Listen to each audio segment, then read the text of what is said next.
जय हिंद दोस्तों, स्वागत है आपका हमारे इस प्लेटफॉर्म पर। आज मैं लेकर आया हूं आर्मी जीडी एग्जाम के अंदर आने वाली जीके साइंस मैथ और रीजनिंग के मोस्ट इंपोर्टेंट क्वेश्चनों का एक मॉडल पेपर, जिसके अंदर हम पूरे 50 क्वेश्चन लाए हैं। तो अगर आप भी इंडियन आर्मी की एग्जाम की तैयारी करते हो तो ये पेपर आपके लिए बहुत इंपॉर्टेंट होने वाला है। अगर आप नए हमारे यूट्यूब चैनल पर, चैनल को सब्सक्राइब करना, अगर आपको वीडियो पसंद आए तो वीडियो को लाइक करना। चलिए शुरू करते हैं। पहला पार्ट है अपना जीके का, और जीके का पहला क्वेश्चन है कि निम्नलिखित में से कौन भारत के राष्ट्रपति की इच्छा तक ही पद पर बने रह सकता है। चार ऑप्शन दे रखे हैं। निर्वाचक आयुक्त, राज्यपाल, उच्चतम न्यायालय के न्यायाधीश या फिर लोकसभा अध्यक्ष। ठीक है, तो इनमें से कौन है जो राष्ट्रपति की इच्छा तक ही अपने पद पर बने रह सकते हैं। तो ऑप्शन नंबर बी अपना करेक्ट आंसर होगा, राज्यपाल। ठीक है, राज्यपाल की नियुक्ति वैसे 5 साल के लिए होती है, लेकिन वे राष्ट्रपति जब चाहे उनको अपने पद से हटा सकता है। नेक्स्ट क्वेश्चन अपना कि डॉल्फिन की किस खेल से संबंधित है। चार ऑप्शन दे रखे हैं। फुटबॉल, क्रिकेट, तैराकी और रग्बी। ठीक है, तो इनमें से डॉल्फिन किक का संबंध किस खेल से है। तो ऑप्शन नंबर सी अपना करेक्ट आंसर होगा, तैराकी से। ठीक है, डॉल्फिन किक के अलावा तैराकी से जो संबंधित वर्ड है उसमें बटर स्ट्रोक, बटरफ्लाई, ठीक है, ये सारे शब्द भी तैराकी से संबंधित है। ठीक है, क्रिकेट के अंदर duck, googly, no ball, wide, ठीक है, लेग साइड, ऑफ साइड, ठीक है, ये सारे शब्द क्रिकेट से संबंधित है। और फुटबॉल से जो है वो है किक। ठीक है, और ये जो महत्वपूर्ण शब्द है वो फुटबॉल से और क्रिकेट और तैराकी से संबंधित है। नेक्स्ट क्वेश्चन अपना कि ज्यामिति का जनक किसे कहा जाता है। चार ऑप्शन दे रखे हैं। यूक्लिड, अरस्तु, पाइथागोरस या फिर आर्यभट्ट। ठीक है, अभी ये मैंने क्वेश्चन कम्युनिटी पोस्ट में भी डाला था और इसका 80% लड़कों ने गलत जवाब दिया था। ठीक है, ज्यामिति का जनक, और ये क्वेश्चन आर्मी के एग्जाम में भी आ चुका है एक बार। ठीक है, 2019 का जो बेंगलोर सेंटर का पेपर हुआ था उसके अंदर ये क्वेश्चन आ चुका है। ठीक है, और ज्यामिति का जनक कहा जाता है यूक्लिड को। ऑप्शन नंबर ए अपना राइट आंसर होगा। ठीक है, जबकि अरस्तु को जीव विज्ञान का जनक कहा जाता है। अगला क्वेश्चन अपना पर्वतीय नगर मंसूरी किस राज्य में स्थित है। चार ऑप्शन दे रखे हैं। उत्तर प्रदेश, उत्तराखंड, हिमाचल प्रदेश और मध्य प्रदेश। ठीक है, तो एक अच्छी घूमने लायक जगह है मंसूरी, पर्वतीय स्थल है। और ये कहाँ पर स्थित है। ऑप्शन नंबर बी अपना करेक्ट आंसर होगा, उत्तराखंड के अंदर। ठीक है, और मंसूरी में एक चीज और है, लपसना। ठीक है, लाल बहादुर शास्त्री राष्ट्रीय रक्षा अकादमी, ये भी लपसना, जो जिसको लपसना के नाम से जाना जाता है, और यहाँ पर IAS की ट्रेनिंग होती है, ये भी उत्तराखंड मंसूरी में स्थित है। नेक्स्ट क्वेश्चन अपना कि भारतीय मानक समय की गणना कहाँ के टावर क्लॉक से की जाती है, क्लॉक टावर से की जाती है। चार ऑप्शन दे रखे, हमीरपुर, रामपुर, मिर्जापुर या फिर संबलपुर। ठीक है, तो भारतीय मानक समय की गणना इलाहाबाद के पास एक जगह है मिर्जापुर। ठीक है, यूपी के अंदर ये जगह है, और मिर्जापुर का जो क्लॉक टावर है वहां से भारतीय समय की गणना की जाती है। और भारत का जो समय है वो ग्रीनविच समय से 5.5 घंटा आगे है। अगला क्वेश्चन है अपना कि अभी तक ज्ञात विश्व का सबसे बड़ा तेल रिजर्व कहां पर है। चार ऑप्शन दे रखे हैं। वेनेजुएला, सऊदी अरब, ईरान या फिर इराक। ठीक है, तो देखो विश्व में सबसे बड़ा तेल उत्पादक राज्य, तेल उत्पादक देश सऊदी अरबिया, लेकिन सबसे बड़ा जो तेल रिजर्व है वो वेनेजुएला में। ऑप्शन नंबर ए अपना करेक्ट आंसर होगा। नेक्स्ट क्वेश्चन अपना कि लाल बाल पाल त्रिगुट के नाम से कौन प्रसिद्ध हुए। चार ऑप्शन दे रखे हैं। लाला लाजपत राय, बाल गंगाधर तिलक, विपिन चंद्र पाल या फिर उपयुक्त सभी। ठीक है, तो देखो लाल बाल पाल से जो स्वतंत्रता सेनानी फेमस हुए उसमें लाल से लाला लाजपत राय, बाल से बाल गंगाधर तिलक और पाल से विपिन चंद्र पाल, यानी उपयुक्त सभी। ऑप्शन नंबर डी अपना करेक्ट आंसर होगा। नेक्स्ट क्वेश्चन अपना निम्नलिखित में से किस देश के साथ भारत की अंतर्राष्ट्रीय सीमा नहीं लगती है। चार ऑप्शन दे रखे हैं। पाकिस्तान, भूटान, श्रीलंका और बांग्लादेश। ठीक है, तो इनमें से किस देश के साथ भारत की अंतर्राष्ट्रीय सीमा स्पर्श नहीं करती है। तो ऑप्शन नंबर सी अपना करेक्ट आंसर होगा, श्रीलंका। ठीक है, श्रीलंका के साथ भारत की अंतर्राष्ट्रीय सीमा नहीं, भारत की श्रीलंका के साथ जलीय सीमा है। ठीक है, जबकि पाकिस्तान, भूटान और बांग्लादेश, इन तीनों देशों के साथ भारत अपनी अंतर्राष्ट्रीय सीमा बनाता है। ठीक है, और इनमें से बांग्लादेश के साथ भारत अपनी सबसे लंबी अंतर्राष्ट्रीय सीमा बनाता है। अगला सवाल है अपना कि गंगा ब्रह्मपुत्र डेल्टा क्षेत्र का वन निम्नलिखित में से किस नाम से जाना जाता है। चार ऑप्शन दे रखे हैं। मानसून वन, वर्षा वन, पतझड़ वन या फिर सुंदरवन। ठीक है, तो गंगा और ब्रह्मपुत्र का जो डेल्टा क्षेत्र है उसको सुंदरवन के नाम से जाना जाता है। और सुंदरवन नाम पड़ने का कारण है कि वहां पर एक पौधा है जिसका नाम सुंदरी पादप है, और उसी पादप के नाम पर सुंदरवन का नाम सुंदरवन पड़ा है। ठीक है, यहाँ पर एक अभ्यारण्य भी है। अगला क्वेश्चन अपना, निशी जनजाति मुख्यतः कहाँ पाई जाती है? चार ऑप्शन दे रखे हैं, अरुणाचल प्रदेश, अंडमान और निकोबार, नीलगिरी या फिर कश्मीर घाटी। ठीक है, तो निशी जनजाति का संबंध किस राज्य से है? ऑप्शन नंबर ए अपना करेक्ट आंसर होगा, अरुणाचल प्रदेश से। ठीक है, अगला सवाल है अपना कि कांग्रेस का प्रथम अंग्रेज अध्यक्ष कौन था? चार ऑप्शन दे रखे हैं, A O Hume, Alfred Webb, George Yule या फिर लॉर्ड कर्जन। ठीक है, इनमें से कांग्रेस के जो पहले अंग्रेज अध्यक्ष थे वो थे George Yule. Option number C अपना राइट आंसर होगा। जबकि एओ ह्यूम ने 1885 के अंदर कांग्रेस की स्थापना की थी। ठीक है, और कांग्रेस के अगर पहले अध्यक्ष की बात करें तो कांग्रेस के पहले अध्यक्ष व्योमेश चंद्र बनर्जी थे। अगला सवाल है अपना, अंतरिक्ष में जाने वाली विश्व की पहली महिला कौन है? चार ऑप्शन दे रखे हैं, Maria Roosevelt, Valentina Tereshkova, Kalpana Chawla या फिर सुनीता विलियम्स। ठीक है, तो इनमें से अंतरिक्ष में जाने वाली विश्व की पहली महिला रशियन एस्ट्रोनॉट वैलेंटिना तेरेस्कोवा थी। ऑप्शन नंबर बी अपना राइट आंसर होगा। जबकि भारत की पहली महिला जो अंतरिक्ष में गई वो कल्पना चावला थी। ठीक है, और देखो डी ऑप्शन दे रखा अपने पास, सुनीता विलियमसन। ये भी भारतीय मूल की अमेरिकी एस्ट्रोनॉट है जो अंतरिक्ष में सबसे ज़्यादा 321 दिन रहने का विश्व रिकॉर्ड सुनीता विलियमसन के नाम है। नेक्स्ट क्वेश्चन अपना कि परमवीर चक्र की शुरुआत किस वर्ष हुई थी? चार ऑप्शन दे रखे हैं, 1954, 1961, 1950 या फिर 1985। ठीक है, तो परमवीर चक्र जो वीरता का सबसे बड़ा सम्मान है भारत का, और भारत रत्न के बाद सबसे बड़ा सम्मान है भारत की तरफ से दिया जाने वाला, और इसकी शुरुआत हुई थी 1950 के अंदर, 26 जनवरी 1950। और मेजर सोमनाथ शर्मा परमवीर चक्र प्राप्त करने वाले पहले भारतीय वीर हुए। ठीक है, उसके बाद देखो फर्स्ट ऑप्शन दे रखा 1954, तो 1954 में भारत रत्न की शुरुआत हुई थी। ठीक है, भारत रत्न। और 1961 के अंदर अर्जुन अवार्ड, ठीक है, जो खेल कूद के अंदर दिया जाता है, अर्जुन अवार्ड की शुरुआत हुई थी 1961 के अंदर। और डी ऑप्शन दे रखा 1985, तो 1985 के अंदर द्रोणाचार्य अवार्ड। ठीक है, द्रोणाचार्य अवार्ड जो खेलों के सर्वश्रेष्ठ कोच होते हैं उनको दिया जाता है, इसकी शुरुआत 1985 में हुई थी। नेक्स्ट क्वेश्चन अपना कि राष्ट्र गीत को गाने में कितना समय लगता है? ठीक है, देखो भारत का जो नेशनल सॉन्ग है वो है वंदे मातरम, जिसको बंकिम चंद्र चट्टोपाध्याय ने लिखा था, और इसको गाने में कितना समय लगता है? चार ऑप्शन दे रखे हैं, 60 सेकेंड, 65 सेकेंड, फिर 60 सेकेंड, देखो यहाँ डबल ऑप्शन आ रखा है, इसको काट दो, और 62 सेकेंड। ठीक है, तो भारत का जो राष्ट्रीय गीत है उसको गाने में 65 सेकेंड का समय लगता है। ऑप्शन नंबर बी अपना राइट आंसर होगा, या फिर इसको 1 मिनट और 5 सेकेंड भी कह सकते हैं। ठीक है, और भारत का जो राष्ट्रीय गान है जनगण मन, जिसको रविंद्रनाथ टैगोर जी ने लिखा है, और उसको गाने में 52 सेकेंड का समय लगता है। और लास्ट क्वेश्चन है जीके का कि अंतर्राष्ट्रीय मुद्रा कोष यानी IMF इंटरनेशनल मॉनेटरी फंड का मुख्यालय कहाँ स्थित है? चार ऑप्शन दे रखे हैं, पेरिस, वाशिंगटन DC, न्यूयॉर्क या फिर टोक्यो। ठीक है, तो इनमें से IMF का मुख्यालय कहाँ पर है? तो ऑप्शन नंबर बी अपना करेक्ट आंसर होगा, वाशिंगटन DC में। फर्स्ट ऑप्शन दे रखा अपने पास पेरिस। ठीक है, तो पेरिस के अंदर यूनेस्को, ठीक है, यूनेस्को का जो हेडक्वार्टर है वो कहाँ पर है? पेरिस के अंदर। ठीक है, यूनेस्को। और न्यूयॉर्क के अंदर जो संयुक्त राष्ट्र संघ है UNO या फिर यूनिसेफ, ठीक है, इन दोनों का मुख्यालय न्यूयॉर्क में है। ठीक है, टोक्यो का ऐसा कोई खास हेडक्वार्टर जो अपने एग्जाम से रिलेटेड वो नहीं है। सेकंड पार्ट है अपना साइंस का, और साइंस का क्वेश्चन नंबर 16 है कि कुत्ते में ताप नियमन के लिए सहायक है। चार ऑप्शन दे रखे हैं, कान, त्वचा, जीभ या फिर ये सभी। ठीक है, तो कुत्ते का जो ताप नियमन है, हीट रेगुलेशन बोलते हैं उसको, वो है उसकी जीभ। ऑप्शन नंबर सी अपना राइट आंसर होगा।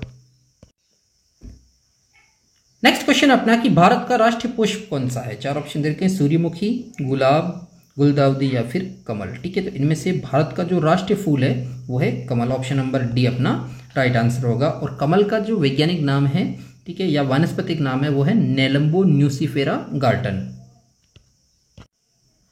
नेक्स्ट क्वेश्चन अपना कि दांतों के निर्माण में कौन सा खनिज आवश्यक होता है? चार ऑप्शन दे रखे हैं, आयोडीन, पोटेशियम, फास्फोरस या फिर कोबाल्ट। ठीक है, तो इनमें से कौन सा खनिज है जो दांतों के निर्माण के लिए आवश्यक खनिज है? तो ऑप्शन नंबर सी अपना राइट आंसर होगा, फास्फोरस। अगला सवाल अपना, निम्नलिखित में से कौन सा पौधा बीज से नहीं उगता है? चार ऑप्शन दे रखे हैं, आलू, टमाटर, खीरा या फिर आम। ठीक है, तो इनमें से कौन सा पौधा है जिसको उगने के लिए बीज की आवश्यकता नहीं होती है? तो ऑप्शन नंबर ए अपना करेक्ट आंसर होगा, आलू। ठीक है, आलू के ही पीस को अगर हम काट कर जमीन में गाड़ देते हैं तो वापस उग जाते हैं, उसके लिए बीज की आवश्यकता नहीं होती है। अगला सवाल है अपना कि प्रकाश का वेग किसमें अधिकतम होता है। चार ऑप्शन दे रखे हैं, हीरा, पानी, निर्वात या फिर हाइड्रोजन। ठीक है, तो इनमें से प्रकाश का वेग सबसे ज्यादा किसमें होगा, निर्वात के अंदर। ऑप्शन नंबर सी अपना राइट आंसर होगा। निर्वात के अंदर प्रकाश की चाल 3 लाख किलोमीटर पर सेकंड होती है या फिर 3 × 10⁸ मीटर पर सेकंड। ठीक है, ये चाल होती है निर्वात में प्रकाश की।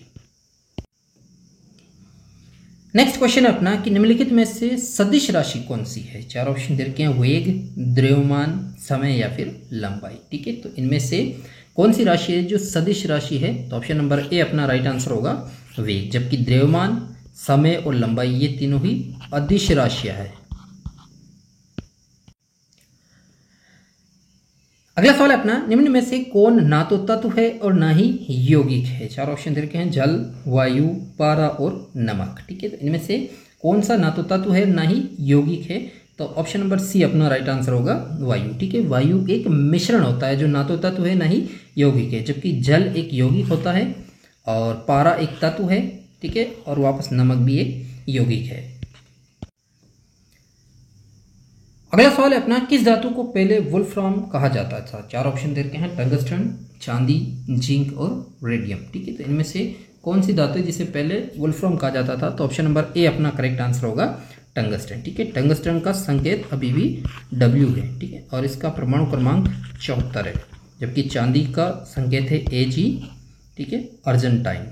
ठीक है, और जिंक का Zn। ठीक है, और रेडियम का Ra। नेक्स्ट क्वेश्चन अपना, निम्नलिखित में से किसके बीजाणु दवा के रूप में प्रयोग किए जाते हैं। चार ऑप्शन दे रखे हैं, लाइकोपोडियम, सिलेजिनेला, साइलोटम या फिर इक्वेसेटम। ठीक है, तो इनमें से किसके बीजाणु है जिसका प्रयोग दवाई के रूप में किया जाता है, तो ऑप्शन नंबर ए अपना करेक्ट आंसर होगा लाइकोपोडियम।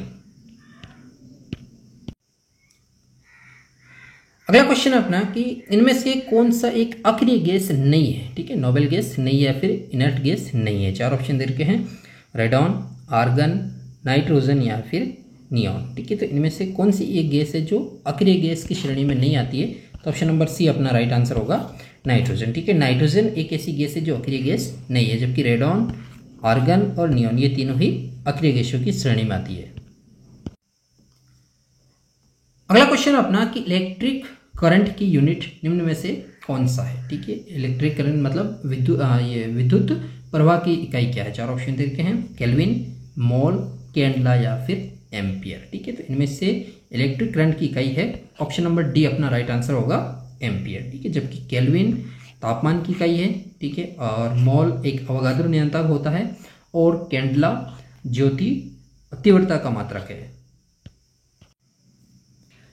नेक्स्ट क्वेश्चन अपना कि फ़ारेनहाइट मान से मानव शरीर का तापमान, सामान्य तापमान कितना होता है। चार ऑप्शन दे रखे हैं, 98.6 फ़ारेनहाइट, 104 फ़ारेनहाइट, 89.4 फ़ारेनहाइट या फिर 36.9 फ़ारेनहाइट। ठीक है, तो फ़ारेनहाइट स्केल पर मानव शरीर का टेम्परेचर 98.6 फ़ारेनहाइट होता है। ऑप्शन नंबर ए अपना राइट आंसर होगा, जबकि सेल्सियस के अंदर 36.9 डिग्री सेल्सियस होता है। ठीक है, या फिर 37 डिग्री सेल्सियस, और केल्विन के अंदर ये 310 केल्विन होता है। अगला क्वेश्चन अपना कि बैटरी का आविष्कार किसने किया था। चार ऑप्शन दे रखे हैं, वोल्टा, रोंटिजन, फेराडे और मैक्सवेल। ठीक है, तो इनमें से बैटरी का आविष्कार किसने किया था, तो ऑप्शन नंबर ए अपना करेक्ट आंसर होगा अलेक्जेंडर वोल्टा ने। ठीक है, जबकि माइकल फेराडे ने जो जनरेटर आता है, ठीक है, जनरेटर का आविष्कार किया था। नेक्स्ट क्वेश्चन अपना कि नाइट्रोजन गैस का रासायनिक सूत्र क्या है। चार ऑप्शन दे रखे हैं, N1, N2, N+ या फिर N। ठीक है, देखो नाइट्रोजन तत्व का अगर संकेत पूछता तो N होता, लेकिन यह नाइट्रोजन गैस का पूछा है तो नाइट्रोजन गैस का सूत्र होता है N2। ऑप्शन नंबर बी अपना राइट आंसर होगा। नेक्स्ट क्वेश्चन अपना, निम्नलिखित में से कौन सा कार्बोहाइड्रेट सबसे मीठी शर्करा है। चार ऑप्शन दे रखे हैं, ग्लूकोज, फ्रेक्टोज, सेल्यूलोज या फिर माल्टोज। ठीक है, तो इनमें से कौन सा कार्बोहाइड्रेट है जो सबसे मीठी शर्करा है, तो ऑप्शन नंबर बी अपना राइट आंसर होगा फ्रेक्टोज। और जो फलों का मधुर स्वाद होता है उसका कारण भी फ्रक्टोज होता है। थर्ड पार्ट है अपना मैथ का, और मैथ का क्वेश्चन नंबर 31 है कि किसी टंकी का 3/5 भाग 12 मिनट में भर जाता है तो शेष भाग को भरने के लिए कितना समय चाहिए। देखो यहाँ पर सवाल दिया हुआ है कि 3/5 भाग भरने में कितना टाइम लगता है, इसको 12 मिनट। अब 3/5 का मतलब क्या होता है कि कुल भाग है 5 और 5 में से कितना भर चुका है 3, और इस 3 को भरने में कितना समय लगा 12 मिनट। तो शेष भाग, अब देखो अगर 5 में से 3 भर चुका है तो कितना शेष बचा है 2 भाग। तो अगर 3 भाग को भरने में 12 मिनट लगे तो 2 भाग को भरने में कितना समय लगेगा x। इसको क्रॉस मल्टीप्लाई कर दो तो 3x बराबर हो जाएगा 12 दूना 24 और 3 का भाग 24 में 8 बार, यानी 8 मिनट के अंदर उसका बचा हुआ भाग भी भर जाएगा। ऑप्शन नंबर सी अपना करेक्ट आंसर होगा। नेक्स्ट क्वेश्चन अपना कि 60 तक की सभी विषम प्राकृत संख्याओं का औसत कितना होगा। देखो 60 तक जितनी भी विषम संख्या उनका औसत निकालना है।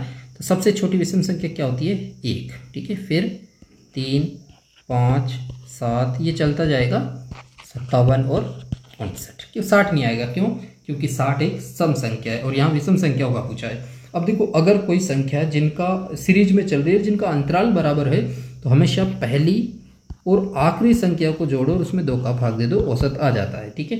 तो 59 और 60/2 क्या होता है 30, यानी इनका औसत क्या होगा 30। ऑप्शन नंबर सी अपना करेक्ट आंसर होगा।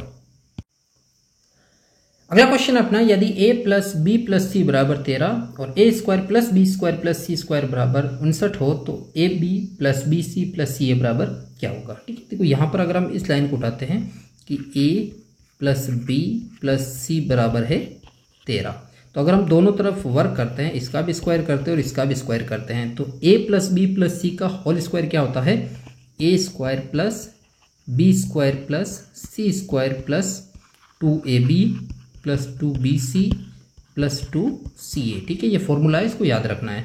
बराबर है 13 का स्क्वायर 169। ठीक है, अब देखो यहाँ पर a² + b² + c² बराबर दे रखा है 69, तो यहाँ लिख दो 69 प्लस, देखो इन तीनों में कॉमन क्या आ रहा है 2, तो यहाँ 2 कॉमन आ गया, क्या बचा अपने पास ab + bc + ca बराबर है 169। ठीक है, देखो ये 69 प्लस का इधर आएगा तो माइनस का 69 हो जाएगा। ठीक है, अब अपने पास बचा 2 कोष्टक ab + bc + ca बराबर 169 में से अगर 69 को माइनस करेंगे तो क्या बचेगा 100, और ये 2 गुणा में कहाँ चला जाएगा भाग में, तो ab + bc + ca बराबर 100 में 2 का भाग कितनी बार जाता है 50 बार। ठीक है, तो ab + bc + ca की वैल्यू कितनी आई 50। ऑप्शन नंबर ए अपना करेक्ट आंसर होगा। अगला सवाल है अपना कि 0.009 भाजक x बराबर है 0.01, तो यहाँ पर इस x की वैल्यू है क्वेश्चन मार्क की जगह क्या आएगा। ठीक है, देखो यहाँ पर 0.009 में भाग देना है x का, और बराबर में आ रहा है 0.01, इसको क्रॉस मल्टीप्लाई कर दो। ठीक है, तो ये हो जाएगा 0.01x बराबर 0.009, और ये गुणा का कहाँ चला जाएगा 0.01 भाग के अंदर। अब इसको सरल कर लो। देखो इसको कैसे सरल करते हैं, पॉइंट के बाद यहाँ 3 नंबर है और नीचे 2 नंबर है, तो यहाँ पर 1 0 और लगा दो। अब पॉइंट के बाद नंबर बराबर हो गए और पॉइंट से पॉइंट को काट दो। अब बचा अपने पास 9/10, और 9 में अगर हम 10 का भाग देते तो क्या आएगा अपने पास, देखो 1 0 है, एक संख्या छोड़ के पॉइंट लगा दो, 0.9। ऑप्शन नंबर बी अपना करेक्ट आंसर होगा। नेक्स्ट क्वेश्चन अपना है कि 2 संख्याओं का अनुपात 3:5 है तथा इनका एलसीएम 300 है, तो संख्या ज्ञात करनी है। देखो यहाँ पर अनुपात क्या दे रखा है दोनों संख्याओं का 3:5, तो इसको मान लेते हैं 3x और इसको 5x, क्योंकि 3 और 5 का एलसीएम तो 300 नहीं होता है, और इनका एलसीएम दे रखा है 300। अब देखो जो चीज़ दे रखी है वापस वही निकालना है, यानी हमें वापस एलसीएम ही निकालना है। तो 3x और 5x का एलसीएम क्या होता है, देखो 3 और 5 का एलसीएम होता है 15, और x और x का एलसीएम x, यानी एलसीएम कितना आया 15x। ये भी एलसीएम है, ये भी एलसीएम है, तो 15x बराबर है 300, ये 15 से कट रहा है 20 बार, x की वैल्यू 20 आई, 20 को दोनों से गुणा कर दो, 20 किया 60 और 20 से 5 जो 100 नंबर होंगे 60 और 100। ऑप्शन नंबर सी अपना राइट आंसर होगा। अगला क्वेश्चन अपना कि a का 60% बराबर है b का 3/4, तो a/b बराबर क्या होगा। देखो यहाँ पर a का 60% बराबर है b का 3/4, का मतलब गुणा होता है, प्रतिशत का आधा 100 होता है, तो ये हो जाएगा a × 60/100 बराबर b × 3/4। ठीक है, 0 से 0 कट गया, और 2 से कट रहा है ये 3 बार और ये 5 बार। तो ये हो गया अपने पास 3a/5 बराबर 3b/4। इसको क्रॉस मल्टीप्लाई कर दो तो 4 दिया 12, a बराबर 5 दिया 15b। और अब ध्यान रखना हमेशा अगर इस कंडीशन में कोई सवाल फंस जाए तो a की वैल्यू b के पास और b की वैल्यू a के पास होती है। तो यहाँ a अनुपात b पूछा है तो a की वैल्यू हो जाएगी 15 और b की वैल्यू 12। जो कट रहा है उसको काट दो तो ये हो जाएगा 3 5 15 और 3 चौक 12, 5:4। ऑप्शन नंबर डी अपना करेक्ट आंसर होगा। नेक्स्ट क्वेश्चन अपना कि एक सोफे को 19,800 रुपये में बेचने पर 10% का लाभ होता है तो इसका क्रय मूल्य कितना होगा। देखो यहाँ पर 10% का लाभ हो रहा है, जब उसको बेचा था 19,800 में, तो 19,800 क्या है, विक्रय मूल्य है। ठीक है, तो हम क्रय मूल्य को प्रतिशत का सवाल है क्या मान के चलते हैं 100। तो विक्रय मूल्य क्या हो जाएगा, जब 10% का लाभ हो रहा है तो 110। लाभ में जोड़ना है, हानि में घटाना है। अब इसने कहा कि 19,800 में बेचा तो विक्रय मूल्य है 19,800, तो विक्रय मूल्य के नीचे लिख दो 19,800। तो क्रय मूल्य कितना होगा, x वजर गुणा कर दो तो x बराबर हो जाएगा 100 × 19,800 बटा 110। ठीक है, जो कट रहा है उसको काट दो। सबसे पहले 0 से ये 0 कट गया और 11 का भाग 98 198 में जाता है, 11 एकम 11 बच गया 8, 11 8 88, 0 का 0 180 बार। और 180 को अगर हम 100 से गुणा करेंगे तो ये आएगा 18,000। ऑप्शन नंबर सी अपना करेक्ट आंसर होगा। अगला क्वेश्चन अपना निम्नलिखित में से सबसे बड़ा अनुपात कौन सा है। देखो 4 अनुपात दे रखे हैं, 7:5, 5:3, 17:5 या फिर 21:9। ठीक है, अनुपात को हम सबसे पहले भिन्न में लिखते हैं तो ये जाएगा 7/5, 5/3, 17/5 और 21/9। ठीक है, अब देखो यहाँ पर हमें भाग देकर पता करना पड़ेगा कि सबसे बड़ा अनुपात कौन सा है। देखो 7 में अगर हम 5 का भाग देते हैं तो 5 एकम 5 बच गया 2 या पॉइंट या 0, 5 चौक 20, 1.4 आता है। अगर 5 में 3 का भाग देते तो 3 एकम 3 बच गया 2 या पॉइंट या 0, 3 छंग 18 और 3 छंग 18 लगभग ये 0.66 आएगा। और 5 दिया 15, 2 बच गया या पॉइंट या 0, 5 चौक 20। ठीक है, यहाँ आ रहा है 3.4 और 9 दूना 18 बच गया 3 या पॉइंट या 0, 3 9 या 27। ठीक है, तो देखो यहाँ पर सबकी वैल्यू अपने पास आ चुकी है। तो यहाँ पर सबसे बड़ा अनुपात पूछा तो जिसका मान सबसे ज़्यादा है वो सबसे बड़ा अनुपात होगा, यानी 3.4 सबसे बड़ा मान है। तो 17/5 या 17:5 सबसे बड़ी भिन्न है। और सबसे छोटी भिन्न की बात करें तो 7/5 सबसे छोटी भिन्न होगी। नेक्स्ट क्वेश्चन अपना कि एक कारीगर m मिनट में j वस्तुएं बनाता है तो 1 घंटे में कितनी वस्तुएं बनाएगा। देखो एक कारीगर है, कितना समय लेता है, वो समय लेता है m मिनट और वस्तुएं बनाता है j। ठीक है, तो 1 घंटा, तो 1 घंटे में कितना समय होता है 60 मिनट, क्योंकि यहाँ पर जो टाइम है वो मिनट में दे रखा है तो यहाँ भी हम मिनट में लिखेंगे। तो अगर वो m मिनट में j वस्तुएं बनाता है तो 60 मिनट में कितनी बनाएगा, x मान लेते हैं, क्रॉस मल्टीप्लाई कर दो। ये हो जाएगा mx बराबर 60j और ये m गुणा में कहाँ चला जाएगा, भाग में। तो वो 1 घंटे में कितनी वस्तु बनाएगा, 60j/m। ऑप्शन नंबर डी अपना करेक्ट आंसर होगा। अगला क्वेश्चन अपना कि एक 250 मीटर लंबी रेलगाड़ी एक सिग्नल के खंभे को 15 सेकंड में पार करती है तो रेलगाड़ी की चाल कितनी होगी। देखो एक रेलगाड़ी किसी सिग्नल के खंभे को पार कर रही है, मतलब खुद की दूरी तय कर रही है और खुद की दूरी कितनी है 250 मीटर और पार करती है वो 15 सेकंड में।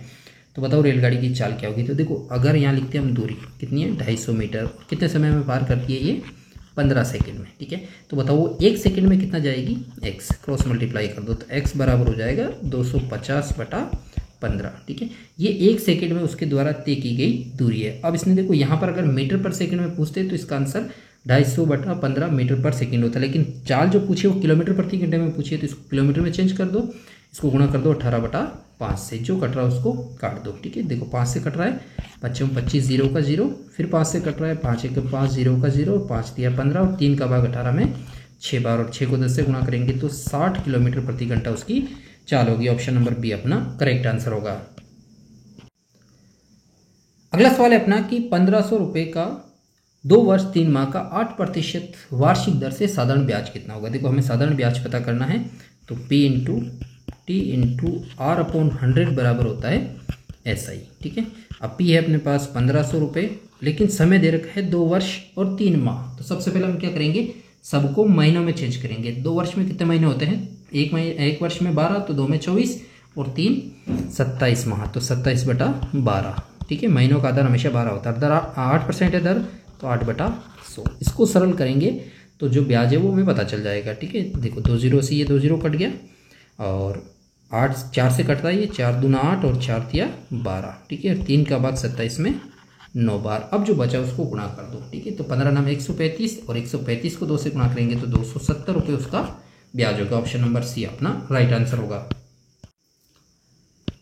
अगला क्वेश्चन अपना कि यदि किसी आयत की लंबाई और परिमिति 5:16 के अनुपात में है तो इसकी लंबाई और चौड़ाई का अनुपात क्या होगा। देखो आयत है, ठीक है, और यहाँ पर जो अनुपात दे रखा है वो लंबाई तो 5 के अनुपात में है और परिधि 16 है। तो परिधि क्या होती है, 2 कोष्टक लंबाई प्लस चौड़ाई बराबर है 16। ठीक है, तो 2 गुणा में भाग में चला जाएगा और कितनी बार जा रहा है, 16 में 2 का भाग 8 बार, यानी लंबाई प्लस चौड़ाई कितनी है 8। अब इस लंबाई की जो वैल्यू है वो 5 है, तो यहाँ पर लिख सकते हैं 5 प्लस चौड़ाई बराबर हो जाएगा 8। ये प्लस का इधर आएगा तो माइनस का 5 हो जाएगा, तो चौड़ाई कितनी आई इसकी 3। ठीक है, 8 में से अगर 5 को माइनस करेंगे कितना बचेगा 3। तो इसने पूछा है कि लंबाई और चौड़ाई का अनुपात क्या होगा, तो लंबाई 5 है और चौड़ाई है 3, तो इनका अनुपात क्या हो जाएगा 5:3। डी ऑप्शन अपना करेक्ट आंसर होगा।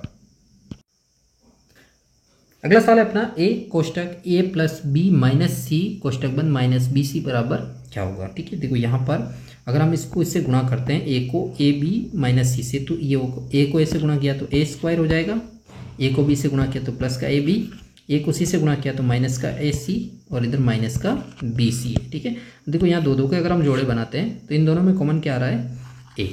ठीक है, अब ए का भाग इसमें देते हैं तो ए प्लस बी बचता है। ठीक है, इसी तरह इन दोनों में कॉमन क्या आ रहा है माइनस का सी, और अगर माइनस सी का भाग इनमें देते हैं तो बचता है अपने पास ए। ठीक है, माइनस से माइनस कट गया, सी से सी कट गया ए, और माइनस माइनस प्लस। ठीक है, और सी से सी कट गया, क्या बचा बी। ठीक है, बाहर से लेते हैं तो अपने पास आता है ए माइनस सी और अंदर से लेते हैं तो ए प्लस बी, तो इसका आंसर होगा ए माइनस सी और A plus B. Option number C अपना राइट आंसर होगा। अगला सवाल है अपना कि एक समकोण हमेशा होता है, 4 ऑप्शन दे रखे हैं, 90 डिग्री, 45 डिग्री, 180 डिग्री या फिर 360 डिग्री। तो इनमें से समकोण जो होता है राइट एंगल वो हमेशा 90 डिग्री का होता है। ऑप्शन नंबर ए अपना करेक्ट आंसर होगा। ठीक है, जबकि 45 डिग्री का कोण न्यून कोण होता है जो 0 डिग्री से ज़्यादा होता है और 90 डिग्री से कम होता है। 180 डिग्री के कोण को सरल कोण या फिर रिजु कोण कहा जाता है और 360 डिग्री का जो कोण है वो संपूर्ण कोण या पूर्ण कोण होता है।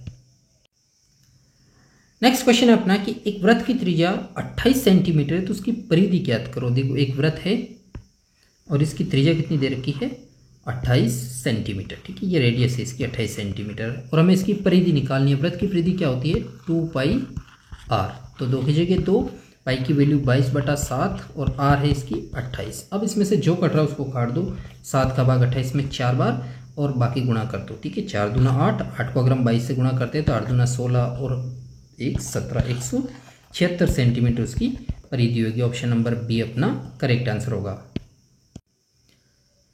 अगला सवाल अगला पार्ट है अपना रीजनिंग का, और रीजनिंग का क्वेश्चन नंबर 46 है कि यदि कल शनिवार था तो बताओ कल कौन सा वार होगा। ठीक है, था और होगा में फंसा हुआ ये सवाल।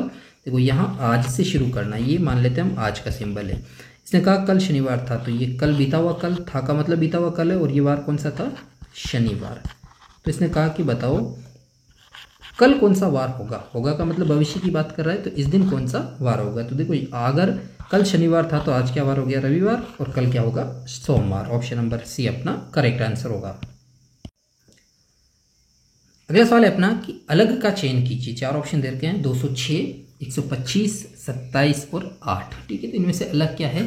देखो यहाँ पर 125, 27 और 8 ये सारे क्यूब नंबर है। ये 5 का क्यूब है, ये 3 का क्यूब है और ये 2 का क्यूब है। जबकि 216 जो होता है वो 6 का क्यूब होता है, लेकिन यहाँ 206 दे रखा है तो ये अलग होगा। ऑप्शन नंबर ए अपना करेक्ट आंसर होगा। नेक्स्ट क्वेश्चन अपना यदि p प्लस को q माइनस को r भाग को और s गुणा को व्यक्त करें तो 18s 36r 12q 6p 7 बराबर क्या होगा। देखो इस सवाल के अंदर हमेशा ध्यान रखना है कि नंबर में कोई भी चेंज नहीं होता है, नंबर सेम होता है 36, 12, 6 और 7। ठीक है, देखो s का मतलब क्या है यहाँ पर गुणा। ठीक है, और r का मतलब क्या है भाग। ठीक है, फिर q का मतलब क्या है माइनस और p का मतलब है प्लस। अब इस समीकरण को सरल कर लो। अकॉर्डिंग टू बोर्ड मास सबसे पहले भाग होता है, 12 में 36 का भाग जाता है 3 बार, गुणा 18 माइनस 6 प्लस 7। अब क्या होगा गुणा तो 18 को 3 से गुणा किया तो 18 तिया 54 माइनस 6 प्लस 7। ठीक है, अब प्लस कर लो या माइनस कर लो कोई फर्क नहीं पड़ता है। ठीक है, तो अगर 54 में से 6 गया तो 48 प्लस 7 बराबर कितना होगा 55। ऑप्शन नंबर सी अपना करेक्ट आंसर होगा। ठीक है, बहुत सारे सोचते हैं कि अब प्लस होगा तो वो इन दोनों को जोड़ देते हैं, जो गलत होता है। ठीक है, ये 7 है और ये माइनस का 6 है, तो ये आपस में जुड़ेगा नहीं। अगर जोड़ोगे तो अब भी यहाँ पर 7 में से 6 गया तो 1 बचता है और वो किसका होगा प्लस का। ठीक है, तो प्लस का 1 और 54 55 होता है। अगला क्वेश्चन है अपना कि अंजलि कहती है कि वे मेरी बहन के भाई के पिता का इकलौता पुत्र है, तो वे व्यक्ति अंजलि से किस प्रकार संबंधित है। देखो यहाँ पर अंजलि कहती है कि ये जो कोई है वो कौन है, मेरी बहन, तो ये अंजलि हो गई। ठीक है, और अंजलि की बहन मान लो ये हो गई। ठीक है, इसने कहा कि वह यानी ये जो आदमी है वे मेरी बहन का भाई, तो ये इसकी बहन हो गई और इसकी बहन का भाई हो गया ये। ठीक है, के पिता, तो ये अंजलि की बहन के भाई का पिता मतलब इन तीनों के पिता का इकलौता पुत्र। इकलौता मतलब ये जो आदमी है वो अंजलि का भाई है, क्योंकि पिता का इकलौता पुत्र भाई होता है। तो वह व्यक्ति अंजलि से किस प्रकार संबंधित होगा, भाई के रूप में। ऑप्शन नंबर ए अपना करेक्ट आंसर होगा। और आज का लास्ट क्वेश्चन आपके लिए है कि यदि गोल्ड को IQNF के रूप में लिखा जाता है तो उसी कूट भाषा के अंदर WIND को कैसे लिखा जाएगा। ठीक है, ABCD आपके लिए लिख रखी है मैंने ऑलरेडी। इसका आंसर आप मेरे को फटाफट कमेंट में दोगे कि इसका राइट आंसर क्या होगा। और आज की वीडियो में इतना ही। अगर आपको वीडियो पसंद आए तो वीडियो को लाइक करना, नए हो चैनल पे चैनल को सब्सक्राइब करना। मिलते हैं किसी एक और नई वीडियो में, तब तक अपना ख्याल रखिए, दलालों से दूर रहिए, एग्ज़ाम की तैयारी कीजिए, आपका एग्ज़ाम होगा। मिलते हैं किसी एक और नई वीडियो में, तब तक जय हिंद जय भारत।